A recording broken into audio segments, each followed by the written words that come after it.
Hi, everybody. Welcome to the QB School. I'm JT O'Sullivan. Today, Lamar Jackson, Baker Mayfield, fourth quarter magic. Awesome game. Fired up to break this one down. Let's get it started. Welcome to the QB School.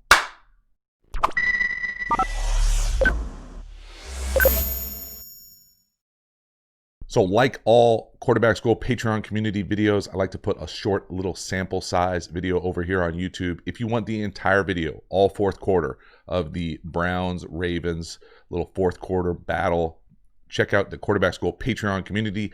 Those Patreon community videos usually drop Friday, midday. Get over there, check it out. This is a small sample size, 3 of my favorite plays, some really unique elements of the first 2, and then Baker dropping an absolute dime on the last one. So again, you want the whole video, hop over to the quarterback school Patreon community. For this one, let's get it started.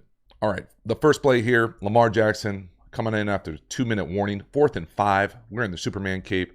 We're getting 4 receivers out to one side. They're running a variation of mesh. And this is a bit of a clown show on defense. We've got 6 Browns defenders running into each other, 3 friendly fires. Doesn't take anything away from Lamar Jackson. And Hollywood Brown out there hitting the brakes, letting them fly right by him. You're going to do what? Awesome play here. Again, some crazy deficiencies defensively, but doesn't take anything away from 4th and 5, 2 minute, making plays. Just great execution. So what am I talking about? First up, concept-wise, this is a variation of mesh. I love getting 4 out to a side on any meaningful down. When I'm talking mesh, what does that mean? That means we're getting a variation of this right here. Now, the funny thing is they actually get a little confused about who's supposed to go over, who's supposed to go under. But the variation they're running here is a little deep hook and then a rail. Now, normally, most variations of mesh will have some variation of this mesh, obviously, and then most common here with this rail or wheel, however you want to call it. This variation has a deep hook, and then this clear post angle route. I've seen it called a bunch of different things. I don't know if I've ever seen it thrown. What happens here is on this clear post, when he's really supposed to be kind of clearing it out for this wheel or rail, what happens here is when he's going like this, the corner and whoever has this wheel rail, they end up running into each other. That's the first friendly fire. So Hollywood Brown hits the brakes, flies right by him. There it is. Touchdown. Massive play. Now, where else are there some clown shows? Well, on the mesh element of this thing, they almost run into each other. But on the back end, the 2 Browns, they do collide, and they collide hard. So we get a collision here. We get a collision up top. Pretty hard to do. Then when we talk about the front end, we'll see how they play a little bit of hero ball and get another collision. So first thing up here, let's watch Hollywood Brown squirt through there. Friendly fire down here to the bottom of the screen. Boom, there it is. The guy covering the rail or the wheel hits him. Brown's able to hit the brakes and go right by him. Lamar Jackson, outstanding vision, obviously being able to see it, make plays, get out on the perimeter. Right, now let's watch the mesh. Check those mesh defenders out. Boom. I mean, come on. That's some bad ball. I mean, yeah, it's not good. Do love the fact to get out on a 4th and 5 and make a play like that. Just really special. Great quarterbacking.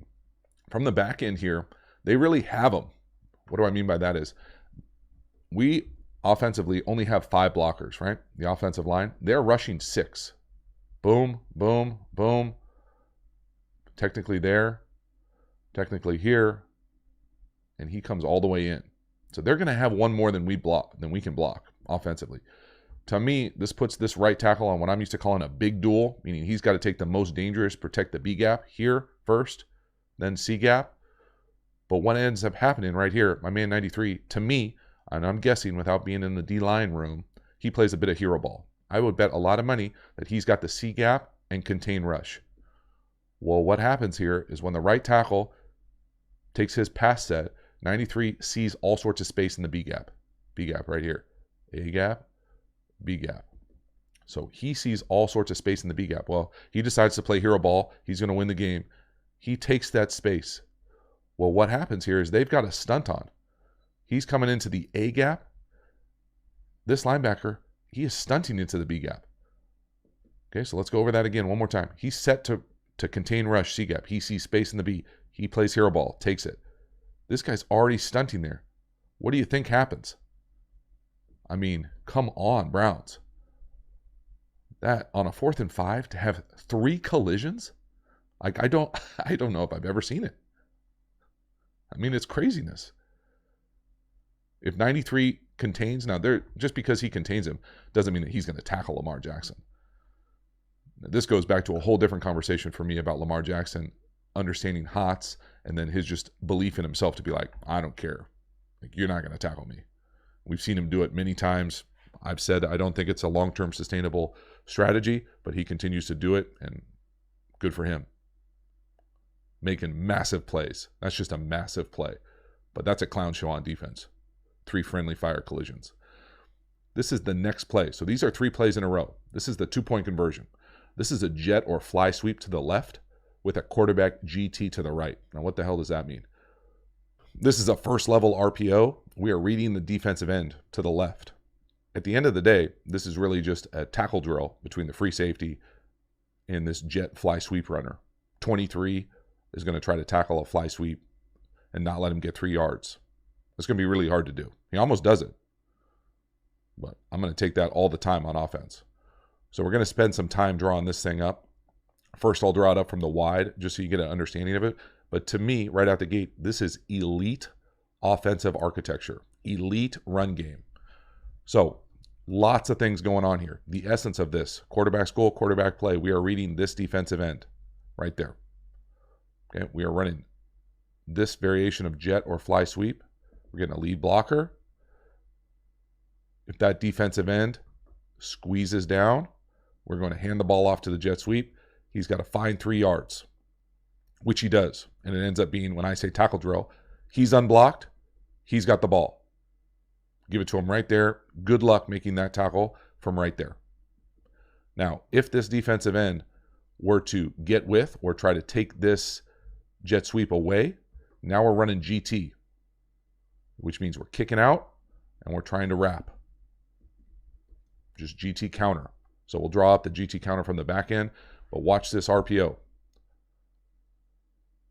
It's really not an RPO. It's like an RRO. You're welcome for that one. Okay, one more time here. It's even better from the back end. You can see 23. So when he comes in motion, we're reading the left defensive end. C-gap player, guy who's got his hand on the ground right here. He squeezes down, so we're going to hand this sweep off. We got a lead blocker, and he's got to go make that tackle. I mean, look where he is. Halfway in the end zone to not let him get 3 yards. It's going to be really tough, full speed. So what happens if this defensive end takes this sweep away? Then quarterback needs to pull it. So he's not going to hand it off. We're going to go gap down, gap down, gap down, and we're going to try to kick. Right here, I think he wrong arms it, so we need to kind of log him, and then we're going to wrap around him like this to be tighter if we can get the kick. But that's what it is. Quarterback GT with this sweep action. So first, let's watch the sweep. You can see the defensive end. See him squeeze down? That's a hand. Hand it off. Just like that. It's that easy. Now, if that defensive end were to play out to the sweep, what would happen? We'd follow the guard and the tackle. See that pulling guard get wrong armed? He has to then log him. That tackle then wide wraps. But you can see that hole there. Potentially, what is that? The B gap, double team. There it is. You can see what would happen if you didn't hand the ball off. That's watching film. That's understanding the quarterback position. Beautiful offensive architecture, though.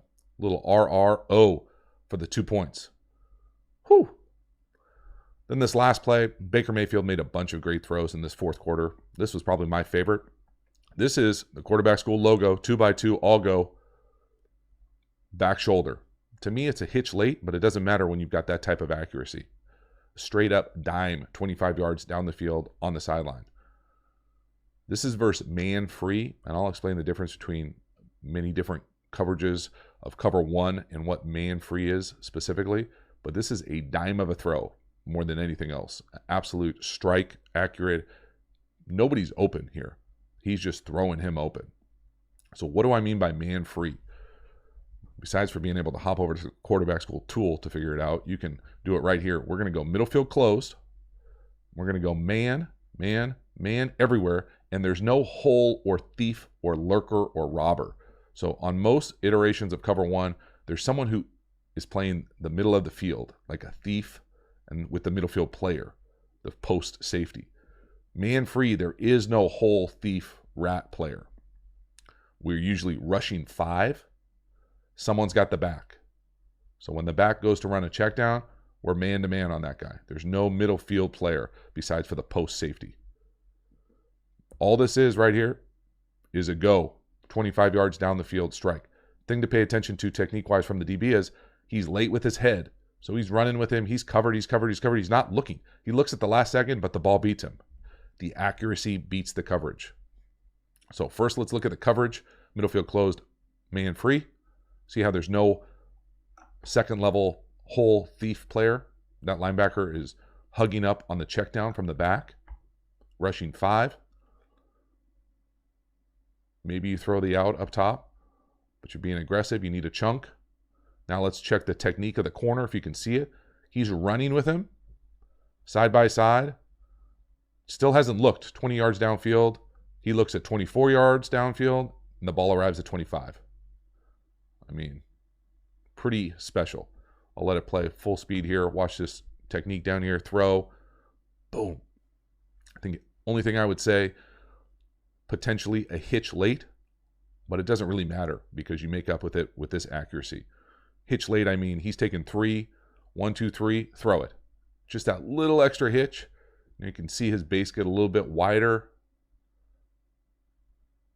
But again, the one thing watching this whole game, Baker does a pretty nice job of, he almost has a little Fauci where he kind of backpedals in his shotgun when he's throwing to the left. He doesn't do it quite as much here, but he does it a handful of times earlier in the fourth quarter. I really like it. It's a unique thing. I like seeing guys develop unique elements to get lined up. But that is an absolute strike. So that is a wrap. Lamar Jackson and the Ravens making more plays, getting themselves an opportunity to win that thing at the end. Really an exciting fourth quarter on a bunch of different levels. Plays made all over the place. Baker Mayfield playing probably some of his best ball that I've ever seen him play in a meaningful game. Think you will really dig the entire video. Hop over to the Quarterback School Patreon community to see the entire thing. Otherwise, until next time, thanks for supporting the channel. Have a good one.